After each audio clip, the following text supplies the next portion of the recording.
Zippo đồng nguyên khối La Mã. Cây này sản xuất năm 1999. Tình trạng là new full box, mới 100%, chưa qua sử dụng.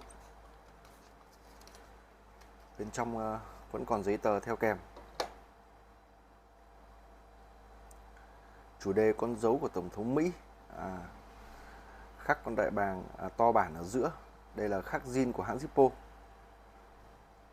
American. Mộc đáy XV 1999.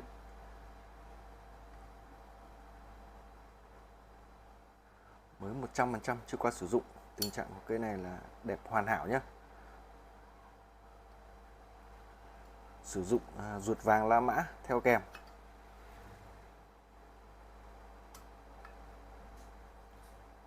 Vỏ ruột trùng 5.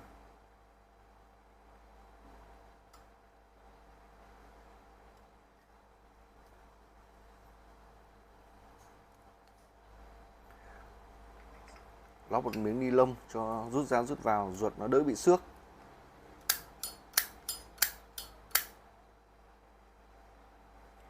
Cây Zippo đồng nguyên khối La Mã, chủ đề quân sự, zin của hãng Zippo, sản xuất năm 1999, new full box, mới 100%. Ok, cảm ơn anh em đã xem clip.